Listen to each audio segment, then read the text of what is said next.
हाँ जी, 2025 का पहला वीडियो और इस वीडियो को शुरू करने से पहले मैं आप सभी को न्यू ईयर की बहुत-बहुत शुभकामनाएँ देता हूँ और मैं ये विश करता हूँ कि आप लोग जो भी मैनिफेस्ट कर रहे हैं या फिर आपके जो भी विशेज़ हैं, वो इस साल पूरे हों। जो भी आपने अपने लिए सोच रखा है, वो आप अचीव कर सकें, ये हमारी दुआ है और साल के पहले वीडियो की शुरुआत इस तरीके से होगी, ये मैंने तो नहीं सोचा था कि जब मैं बात करने आऊँगा, तब हमें ये इन्फॉर्मेशन मिल रही होगी कि रोहित शर्मा को ड्रॉप कर दिया गया है 5th टेस्ट से और टीम में लोगों के एम्बिशन जाग गए हैं कैप्टेंसी को लेके और हमारी टीम में कोई मिक्सर फिक्स इट है जो कि कह रहा है कि हम चीजें फिक्स कर देंगे जब तक ट्रांजिशन फेज चल रहा है और एक्चुअली में मिस्टर फिक्स इट है कौन, ये किसी को भी नहीं पता है। हर कोई अपने हिसाब से एज्यूम कर रहा है और ड्रेसिंग रूम की बातें लीक हो रही है। कोच का ये कहना है कि बहुत हो गया, ये एक्चुअली में न्यूजीलैंड वाली सीरीज के बाद हो जाना चाहिए था, लेकिन स्टिल अब ये 4 टेस्ट मैच के बाद हुआ है जहां पे हम ऑस्ट्रेलिया से 2-1 से पीछे हैं और WTC का हमारा जो फाइनल खेलने का सपना है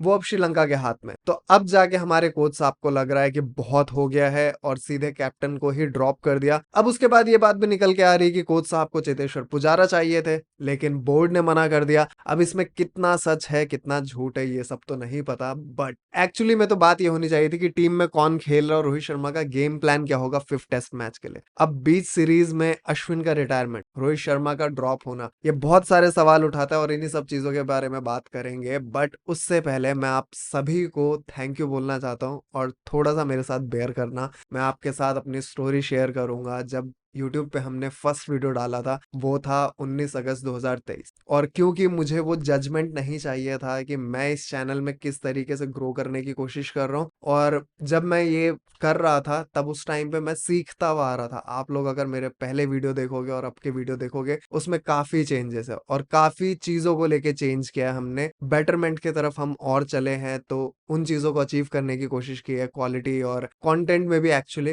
तो वो हमारा गोल रहा है। लेकिन हमारा जो प्राइमरी गोल था वो हमेशा से सेम था कि हम हर किसी को क्रिकेट के बारे में एक क्लीन कंटेंट देना चाहते हैं जो कि वो अपने घर के अंदर या फिर कहीं पे भी सुन सके बिना झिझक के कि इसमें कभी भी गालियां आ सकती, तो उन्हें वो म्यूट करने की जरूरत है या फिर ईयर पीस लगाने की जरूरत है, ईयरफोन्स लगाने की जरूरत है। हम चाहते थे कि आपको हम पे इतना ट्रस्ट हो कि हम क्लीन कंटेंट देने वाले और हम कोई भी शॉर्टकट नहीं लेने वाले हैं कि अगर विराट कोहली के बारे में बुरा बोल के हमें ग्रोथ मिलती तो हम विराट कोहली के बारे में बुरा बोलेंगे। हम एक्चुअली में ये चाहते थे कि क्रिकेट के मैदान पे जो चीजें हुई हैं उसी के बारे में बात करें और सिर्फ एक मैच के बारे में बात करें, पास्ट को बहुत ज्यादा ना लेके आए ताकि हमारा ओपिनियन बायस ना हो। ये हमारी सोच थी और हम इसी को लेके चले थे और जिस तरीके से आप लोगों ने जुड़ना शुरू किया, जिस तरीके से आप लोगों का प्यार मिला है, वो काइंड ऑफ एक वैलिडेशन है कि हम सही डायरेक्शन पे जा रहे हैं। तो जब हमने 2023 में जब इस चैनल को स्टार्ट किया था तब से लेके अब तक 176 सब्सक्राइबर्स हुए हैं, जिसमें से हार्डली 10 सब्सक्राइबर होंगे जो कि मुझे पर्सनली जान, और इस चीज को मैं बहुत ही प्राइड के साथ लेता हूं कि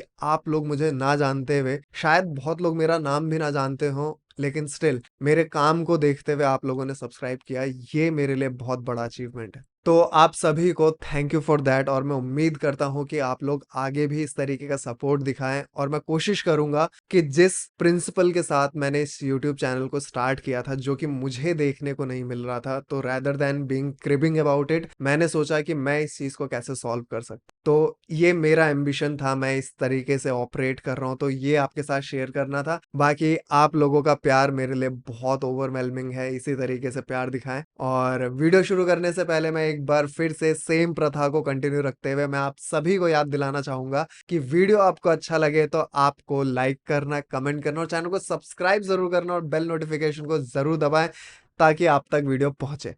तो चलिए वीडियो शुरू करते हैं। तो सबसे पहले बात कर लेते हैं रोहित शर्मा को जिस तरीके से ड्रॉप किया गया, क्या ये सही है? ऐसा होना चाहिए था? सबसे पहले तो ये दो सवाल आते हैं। तो ये कितना सही है इसके बारे में मैं सिर्फ इतना कहना चाहूंगा कि रोहित शर्मा को ये लास्ट मैच भी देना चाहिए था। मेरे अकॉर्डिंग टीम में ज्यादा चेंजेस नहीं होने चाहिए थे और अगर मैं इस चीज को एक दूसरे पॉइंट ऑफ व्यू से देखूं तो मैं ये देखता हूं कि विराट कोहली और रोहित शर्मा इन दोनों का परफॉर्मेंस टेस्ट मैच में बहुत अच्छा नहीं रहा। तो स्पेसिफिकली रोहित शर्मा के बारे में बात करें तो मैं सिर्फ ये कह सकता हूं कि रोहित शर्मा के पिछले कुछ मैचेस, न्यूजीलैंड के 3 मैचेस और ऑस्ट्रेलिया के 3 मैचेस, बांग्लादेश में फिर भी ग्लिम्स था, बट ये जो 6 मैच है लास्ट वाले, ये बहुत बुरे गए रोहित शर्मा के। बट मुझे ऐसा लगता है कि रोहित शर्मा ने खुद को ड्रॉप करने के रीजंस या फिर रोहित शर्मा ने खुद को ड्रॉप करने के लिए गड्ढा खुद खोदा है। जिस तरीके से विराट कोहली के साथ रोहित शर्मा ने दोस्ती निभाई है, जिस तरीके से टीम में उन प्लेयर्स को लेके आए जिनकी शायद टीम में जगह नहीं बन रही थी, और इस बीजीटी सीरीज में एक्चुअली में रहाणे और पुजारा को चांस मिल सकता था। वो दोनों काउंटी क्रिकेट में अच्छा कर रहे थे। रहाणे तो अब दिलीप ट्रॉफी वगैरह भी खेल रहे थे, वहां पे भी अच्छा परफॉर्मेंस किया, स्टिल रहाणे को चांस नहीं मिला। और जिस तरीके से विराट कोहली को मतलब T20 वर्ल्ड कप में हमने देखा था,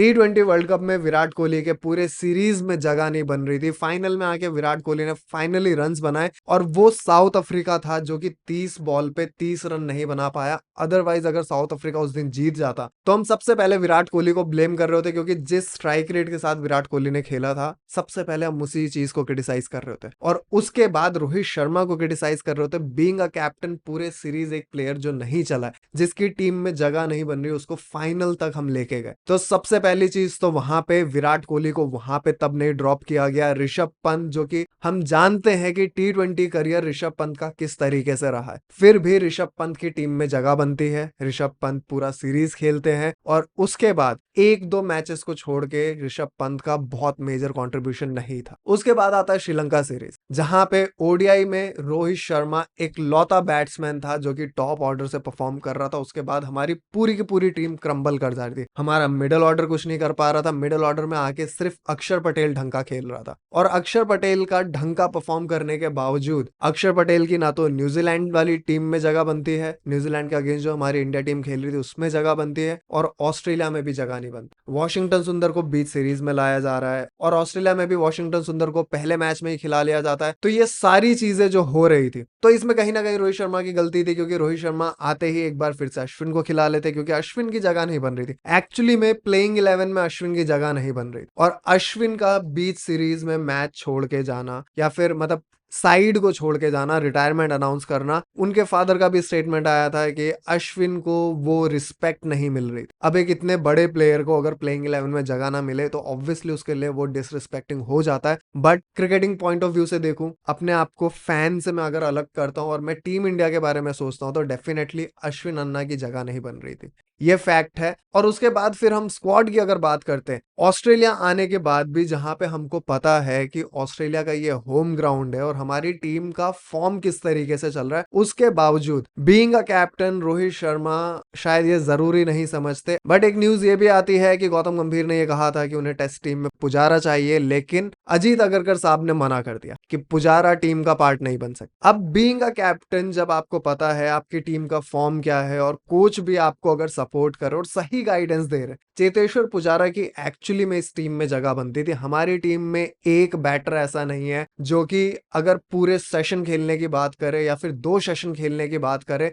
तो किसी में वो एक्सपीरियंस, वो स्किल हमें दिखता नहीं है। और शुभमन गिल की अगर बात करें, और ये सारा कंट्रोवर्सी स्टार्ट ही वहां से हुआ था जब शुभमन गिल को ड्रॉप किया। सारा बवाल ही वहां से शुरू हुआ कि शुभमन गिल, जो कि इस साल सेकंड बेस्ट परफॉर्मर है इंडिया के लिए, उनको कैसे ड्रॉप कर दिया। और शुभमन गिल के बारे में मेरा सिर्फ एक चीज कहना है, जैसे हम केएल राहुल के बारे में बात करते हैं, when it matters the most KL Rahul वहां पे स्टैंड नहीं करते। और शुभमन गिल के भी बारे में अगर हम बात करें, ऑब्वियसली वो बहुत यंग है, अभी बहुत क्रिकेट खेलना बाकी है, बहुत एक्सपीरियंस लेना बाकी है अभी। बट शुभमन गिल के पास मेजर अपॉर्चुनिटीज थी अपने आप को प्रूव करने के लिए, अपने नाम को और बड़ा करने के लिए, अपने आप को एक ब्रांड बनाने के लिए, क्योंकि ओडीआई वर्ल्ड कप में उन्हें वो जगह मिली थी रोहित शर्मा के साथ ओपनिंग करने के लिए। और अगर शुभमन गिल उस दिन अच्छा परफॉर्म कर सकते, क्योंकि रोहित शर्मा एक माइंडसेट के साथ खेल रहे थे, एक टेम्पलेट के साथ खेल रहे थे, वहां पे भी शुभमन गिल ने उस तरीके का स्टार्ट नहीं दिया। एक दो इनिंग को अगर हम हटा दे तो ODI world cup Shubman Gill का बहुत अच्छा गया नहीं है। फिर जब T20 सीरीज की कैप्टनसी की है, वहां पे शुभमन गिल बहुत ज्यादा क्रिटिसाइज हुए हैं। फिर न्यूजीलैंड वाली सीरीज में भी शुभमन गिल पे जब जब रिस्पॉन्सिबिलिटी लेने की बारी आई है, क्योंकि 3 नंबर बैटिंग कर रहा है बंदा, चेतेश्वर पुजारा की जगह लेने के लिए शुभमन गिल को टीम में लाया गया। बट शुभमन गिल क्या उस रोल को बाकायदा परफॉर्म कर पा रहे हैं?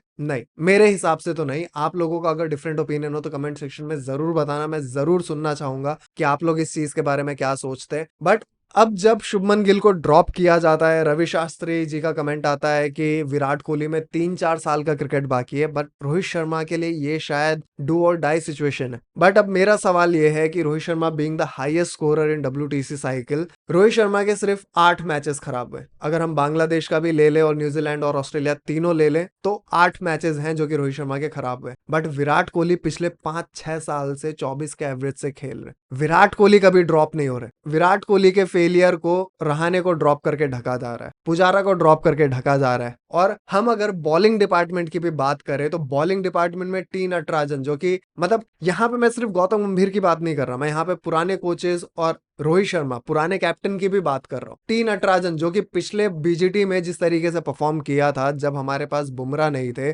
जब मजबूरी में उनको टीम में लाया गया था, उस बंदे ने परफॉर्म करके दिया था। उसके बाद हमारी टीम को, हमारे बोर्ड को लगा ही नहीं कि टी नटराजन को और खिलाना चाहिए या फिर टीम का पार्ट बना के रखना चाहिए। जब हमें बॉलर्स की जरूरत पड़े, अगर शमी इंजर्ड हो जाते तो उनके जगह किसको लेके आएंगे, और एक लेफ्ट हैंड सीम बॉलर हमें चाहिए, ये आके हमें बीच सीरीज में रियलाइज होता है। तो अगर कैप्टनसी की बात करूं तो being a Rohit Sharma fan मुझे ये बहुत दुख के साथ कहना पड़ रहा है, लेकिन ये सच है कि कैप्टनसी बहुत ही मीडियोकर लेवल की हुई है, बहुत ही एवरेज हुई है और एक्चुअली में हम कैप्टनसी से हारे। बट यहाँ पे एक और पॉइंट को मैं हाईलाइट करना चाहूंगा कि विराट कोहली के फेलियर को रोहित शर्मा ने हमेशा अपने परफॉर्मेंस से और अपने कैप्टनसी से ढका है। हमेशा अपने पे ब्लेम लेके, अपनी कैप्टनसी पे ब्लेम लेके, अपने बैड परफॉर्मेंस को एक्सेप्ट करके उन्होंने हमेशा उस चीज को डिफेंड किया है विराट कोहली को। बट विराट कोहली ने इन रिटर्न रोहित शर्मा को कभी भी मतलब राइट प्रूफ करने की कोशिश नहीं की। जिस तरीके से नीतीश रेड्डी ने गौतम गंभीर के सिलेक्शन को राइट प्रूफ किया 100 बना के,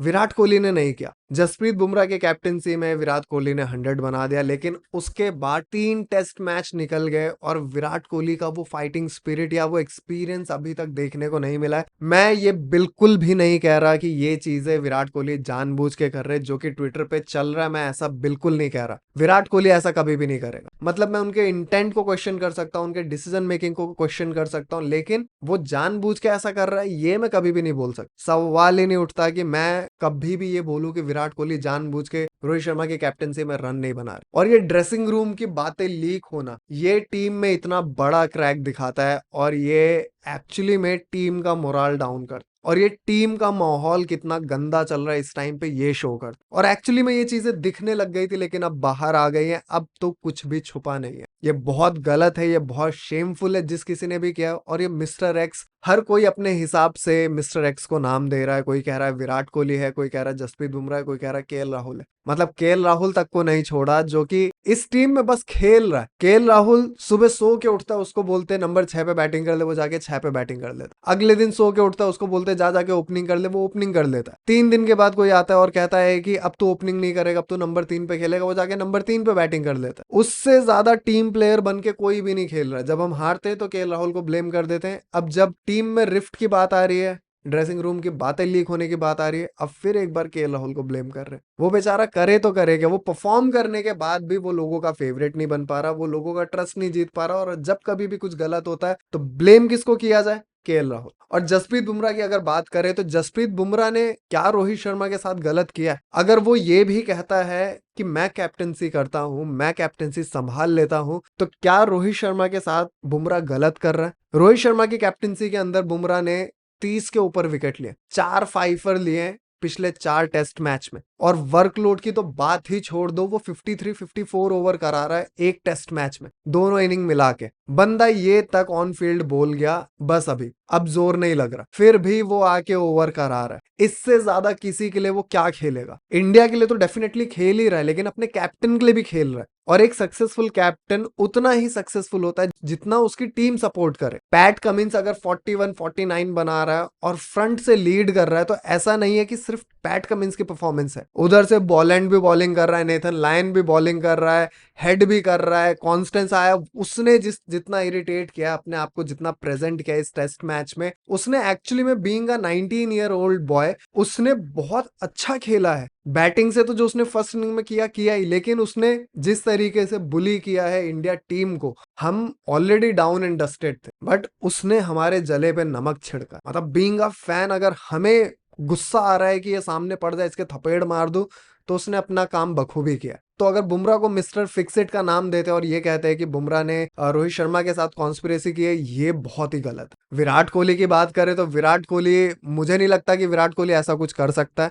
और करेगा भी नहीं, और शायद बोर्ड और कोच भी विराट कोहली को दोबारा कैप्टन ना बनाए। अब जब तक मैं ये वीडियो डालूंगा, कल टेस्ट मैच स्टार्ट हो जाएगा 3 तारीख को, स्क्वाड भी अनाउंस हो जाएगा, तो हमें डेफिनेटली पता चल ही जाएगा, लेकिन ज्यादा चांसेस है कि बुमराह ही कैप्टनसी करे और शायद ये राइट चॉइस भी है कि बुमराह को ही कैप्टनसी कराया जाए। और गौतम गंभीर की अगर हम बात करें तो गौतम गंभीर ने जिस तरीके से प्रेस कॉन्फ्रेंस में आके बातें की है, जिस तरीके से वो बोल के गए कि अगर 45 दिन पहले हमें ये पता होता है कि हम ऑस्ट्रेलिया के साथ सिडनी जाते टाइम हम 2-1 पे ही रहेंगे, ये स्कोर रहने वाला है इस सीरीज का, तो वो हैप्पीली एक्सेप्ट कर लेते। अब मुझे ही नहीं समझ में आया कि 2-1 सिडनी जाते टाइम ये कैसे एक्सेप्ट कर लेते। वेदर जिस तरीके का वहां पे है, वहां पे भी शायद मैच पूरा ना हो, ये पॉसिबल चांसेस है। और जिस तरीके से गौतम भैया ने न्यूजीलैंड वाले सीरीज के पहले या बीच में कहा था कि हम एक ऐसी टीम बना रहे हैं जो कि 2 दिन बैटिंग कर ले और 1 दिन में 400 भी चेज कर ले, पर ऐसा कुछ अभी तक दिखा नहीं है। और अब जाके 4 टेस्ट मैच हारने के बाद गौती भैया को याद आया कि बस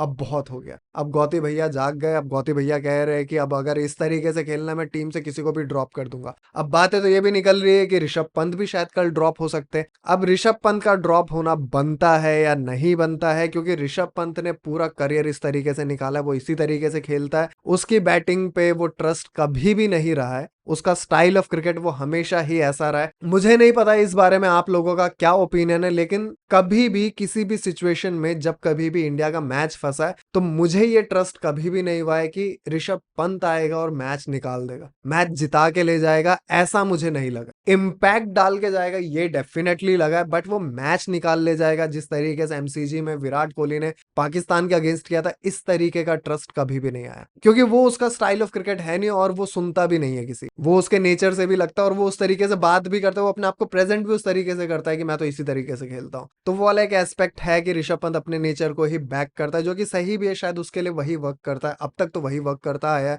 2 या 3 टेस्ट मैच में बुरा परफॉर्म करने के बाद अगर ऋषभ पंत को ड्रॉप कर दिया जाए तो फिर तो बहुत सवाल उठते हैं कि विराट कोहली ने अब तक क्या किया 5-6 साल में। तो ये देखने वाली चीजें हैं, और जो कोई भी ये कह रहा है कि विराट कोहली के अंदर 3-4 साल का क्रिकेट बाकी है, डेफिनेटली बाकी है, बट क्या 6 साल बीत जाने के बाद इस एवरेज के साथ विराट कोहली को और 3-4 साल देने की जरूरत है? पता नहीं, मेरे हिसाब से तो शायद नहीं, बट आप लोगों का क्या कहना कमेंट सेक्शन में बता सकते हो। और अब बात कर लेते हैं कि कल के प्लेइंग 11 में क्या होना चाहिए। वैसे तो मैं रोहित शर्मा को देखना चाहता हूँ, बातें काइंड ऑफ कंफर्म है, लेकिन मैं चाहता हूँ कि रोहित शर्मा ही कैप्टनसी करे, क्योंकि इससे काफी चीजें सॉर्टेड रहेंगी, क्योंकि आगे अभी चैंपियंस ट्रॉफी आने वाला है और रिपोर्टेडली इंग्लैंड के साथ जो हमारा ओडीआई मैच होने वाला है, ओडीआई सीरीज होने वाला है, उस पे रोहित शर्मा, जसप्रीत बुमराह, विराट कोहली, इन तीनों को रेस्ट दिया जा रहा है। बुमराह का बनता है, अगर रोहित शर्मा को रेस्ट दे रहे हैं तो कैप्टन कौन होगा, और वो डिसाइड करेगा कि ओडीआई में जब कैप्टनसी शिफ्ट आएगा तो नेक्स्ट कैप्टन कौन होगा। होपफुली यही हो, क्योंकि बीसीसीआई तो